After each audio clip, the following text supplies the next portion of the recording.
Comme une coutume et depuis 5 ans, le Conseil national des jeunes, CNJCI, délégation de Gbeke, chapeauté par Enza Kifori Ouattara, célèbre ses pairs qui excellent dans leur domaine. Et pour l'année 2022, 10 jeunes ont été honorés dans plusieurs domaines d'activité. La cérémonie des récompenses s'est tenue le mercredi 21 décembre 2022 en présence des responsables d'associations jeunes de la région de Gbeke lors d'un dîner gala. Le délégué régional a profité de cette soirée pour inviter la jeunesse à travailler main dans la main pour le développement de Bouaké. L'objectif de cette activité, c'est de faire la promotion des leaders qui se démarquent par leurs actions.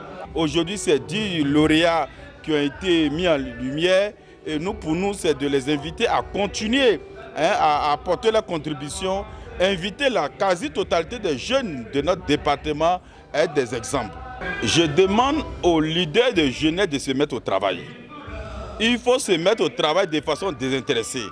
Je vais donc inviter ces jeunes à travailler pour la promotion des jeunes, à travailler pour l'insertion socio-professionnelle des jeunes, à travailler pour valoriser qu'on appelle le civisme au niveau de Bouaké. Cette 5e nuit d'excellence de la jeunesse de Gbeke était placée sous la présidence du député maire de Bouaké, Bema Fofana, et avec pour parrain le directeur général du Trésor et de la comptabilité publique, Jacques Assaouri. Il faut permettre aux plus méritants de vraiment d'occuper les postes de façon responsable.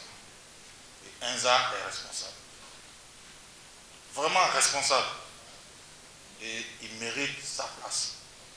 Jour et nuit, il est sur le terrain, sans grands moyens, mais avec conviction, avec ses amis. Et je voudrais les féliciter tous, parce que depuis 2017 jusqu'à aujourd'hui, j'ai vu plusieurs jeunes de Bouaké monter en Côte d'Ivoire. Aujourd'hui, à Bouaké, le président élu du CNJCI fait un bon travail. Chaque année, il récompense les meilleurs jeunes qui se sont distingués dans leurs domaines respectifs. Il est donc question, il était bon qu'on vienne le soutenir dans cette initiative. J'ai dit dans mon adresse qu'on sent de plus en plus des jeunes responsables à Bouaké. Et c'est dans leur intérêt, dans l'intérêt de la jeunesse. Parce que si la jeunesse, l'avenir du pays reposant sur la jeunesse, une jeunesse de plus en plus responsable, ça attire les investisseurs. Et aujourd'hui, Bouaké a besoin d'investisseurs pour son développement. Les lauréats de cette nuit d'excellence n'ont pas masqué leur joie. Ils ont par ailleurs gratifié les responsables CNJCI d'avoir inspecté dans le silence leur quotidien professionnel durant toute une année. Je suis très honoré ce soir. À mon humble avis, je pense que c'est un travail discret dans l'homme, mais sérieux et sincère, qui est mené depuis maintenant 5 ans. Il a dit dans son témoignage. Et c'est en même temps un défi pour moi de faire mieux que ce que j'ai fait dans les années précédentes. Bon, moi, j'encourage les filles de faire comme mon travail, de faire le travail d'homme. Ça donne la différence, quoi.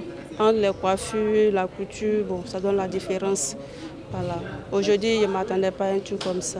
C'est de dire à la jeunesse de Bouaké de croire en leurs rêves, d'innover, d'initier, d'impacter surtout, de ne pas faire pour faire, mais de faire pour impacter, de faire pour apporter, de faire pour contribuer, car c'est ensemble que nous pourrons réussir la mission de positionnement de la ville de Bouaké. Le beau cachet de cette nuit d'excellence, toujours riche en découvertes humaines, a été donné par Diabaté Ibrahima, président national du CNJCI. Il a invité la jeunesse travailleuse de Gbeke à s'investir dans la renaissance de Bouaké. Vous savez, si les projets des hommes doivent demeurer secrets, il est bien de reconnaître et de donner à César ce qui appartient à César, donc de mettre en lumière tous ceux qui font la fierté de la jeunesse. Nous avons encouragé la jeunesse à demeurer dans le travail, à demeurer unie, à demeurer disciplinée, à demeurer travailleuse, parce que c'est sur les jeunes qui s'imprègnent donc de nos réalités, qui s'imprègnent de nos 5 symboles de la République, que la Côte d'Ivoire pourra compter pour bâtir en tout cas ce pays de rêve que nous voulons. Le témoin va donc être passé par ces 8 hommes accompagnés de 2 vaillantes femmes aux futurs lauréats. Mais à qui le tour? Réponse en décembre 2023 pour ceux qui travailleront d'arrache-pied.